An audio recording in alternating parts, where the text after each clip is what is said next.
Hi ಎಲ್ಲೋ ಎಲ್ಲರಿಗೂ ನಮಸ್ಕಾರ. ಇವತ್ತಿನ ವಿಡಿಯೋದಲ್ಲಿ ಬಂಗಡೆ ಮೀನು ಸಾಂಬಾರನ್ನ ಯಾವ ರೀತಿ ಮಾಡ್ಕೊಳ್ಳೋದು ಅಂತ ತೋರಿಸ್ತಿದ್ದೀನಿ. ಹಳ್ಳಿ ಸ್ಟೈಲಲ್ಲಿ ಸಿಂಪಲ್ಲಾಗಿ ಮಾಡ್ಕೊಳ್ಬೋದು. ಯಾವ ರೀತಿ ಮಾಡ್ಕೊಳ್ಳೋದು ಅಂತ ಈ ವಿಧಾನದಲ್ಲಿ ಒಂದು ಸತಿ ನೋಡಿ ಟ್ರೈ ಮಾಡಿ, ತುಂಬಾ ಚೆನ್ನಾಗಿರುತ್ತೆ.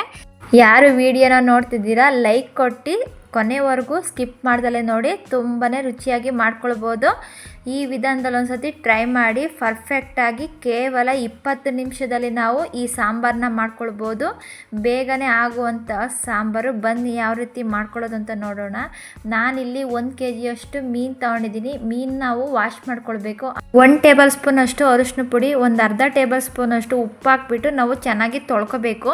ಅರಿಶಿಣದ ಪುಡಿ ಉಪ್ಪು ಹಾಕಿ ನಾವು ತೊಳ್ಕೊಳ್ಳೋದ್ರಿಂದ ಅದು ಸ್ಮೆಲ್ಲು ಮತ್ತು ಕ್ಲೀನಾಗಿ ವಾಶ್ ಆಗುತ್ತೆ ಮೀನುಗಳು. ನಾನೊಂದು 4 ಸತಿ ಈ ರೀತಿ ತೊಳೆದ್ಬಿಟ್ಟು ನೀಟ್ ಮಾಡಿಕೊಂಡು ಇಟ್ಕೊಳ್ತಿದ್ದೀನಿ.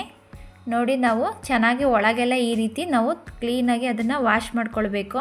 ಈಗ ನೀರನ್ನೆಲ್ಲ ನೀಟಾಗಿ ಅದನ್ನು ಸೋಸ್ಕೊಳ್ಳೋಣ. ಈಗ ಮತ್ತೆ ನಾನು ನೀರನ್ನೆಲ್ಲ ಹಾಕ್ಬಿಟ್ಟು ಒಂದು 4 ಸತಿ ನಾನು ಚೆನ್ನಾಗಿ ತೊಳೆದ್ಬಿಟ್ಟು ಇಟ್ಕೊಂಡಿದ್ದೀನಿ. ಅದು ಸ್ಮೆಲ್ಲೆಲ್ಲ ಹೋಗೋ ತನಕ ನಾವು ಚೆನ್ನಾಗಿ ತೊಳ್ಕೊಳ್ಬೇಕು. ನೋಡಿ, ಈಗ ನಾನು ತೊಳೆದ್ಬಿಟ್ಟು ಇಟ್ಕೊಂಡಿದ್ದೀನಿ. ಮಸಾಲೆಗೆ ಈಗ ರೆಡಿ ಮಾಡ್ಕೊಳ್ಬೇಕು. 5 ಈರುಳ್ಳಿನ ನಾನು ತೊಗೊಂಡಿದ್ದೀನಿ.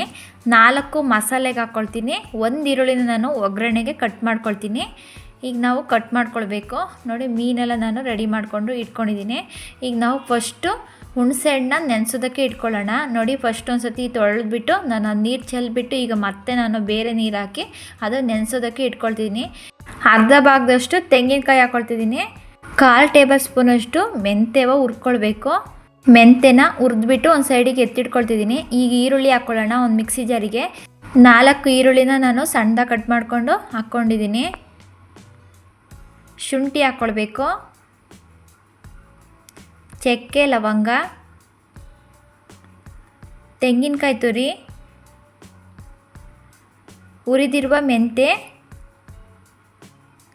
ಕೊತ್ತಂಬರಿ ಸೊಪ್ಪು. ನಾನಿಲ್ಲಿ 1 ಹಿಡಿಯಷ್ಟು ಕೊತ್ತಂಬರಿ ಸೊಪ್ಪು ಹಾಕ್ಕೊಳ್ತಿದ್ದೀನಿ. 1 ಟೇಬಲ್ ಸ್ಪೂನಷ್ಟು ಅರಿಶಿನ ಪುಡಿ. ಸ್ವಲ್ಪ ನೀರು ಹಾಕ್ಬಿಟ್ಟು ನಾವು ಸಣ್ಣದಾಗಿ ಗ್ರೈಂಡ್ ಮಾಡ್ಕೊಳ್ಬೇಕು.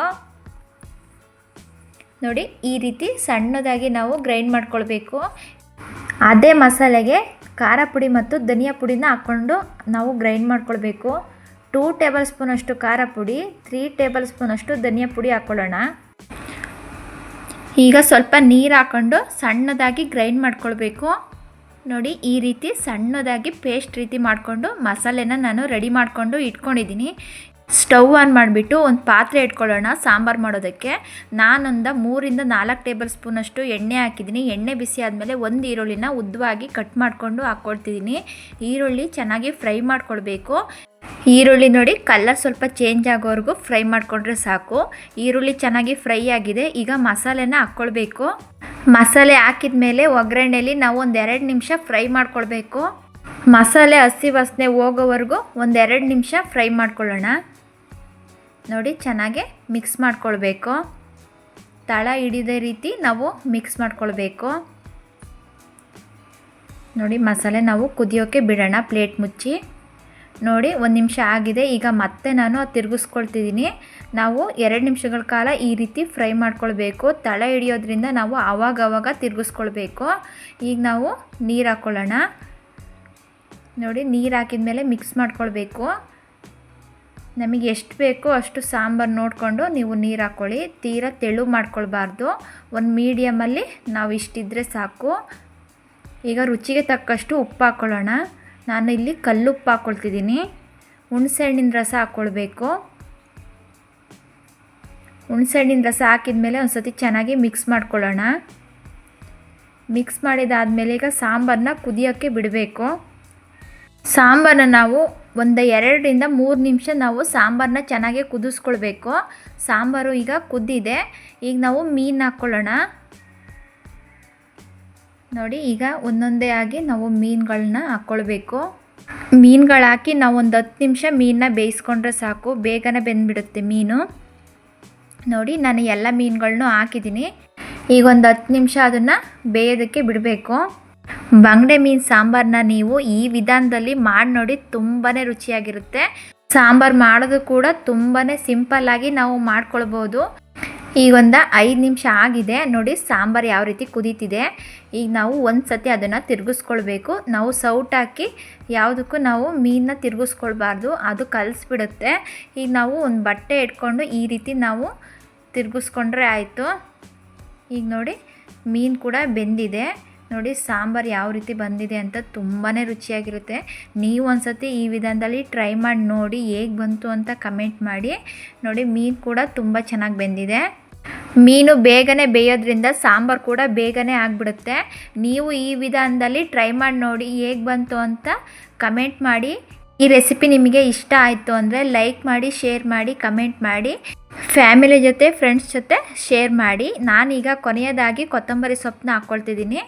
ಕೊತ್ತಂಬರಿ ಸೊಪ್ಪು ಹಾಕೋದ್ರಿಂದ ತುಂಬಾ ಚೆನ್ನಾಗಿರುತ್ತೆ. ನಾನು ಮಲೆನಾಡು ಸ್ಟೈಲಲ್ಲಿ ಮೀನು ಸಾಂಬಾರನ್ನ ಯಾವ ರೀತಿ ಮಾಡ್ಕೊಳ್ಳೋದು ಅಂತ ಹಳ್ಳಿ ಸ್ಟೈಲಲ್ಲಿ ತೋರಿಸಿದ್ದೀನಿ.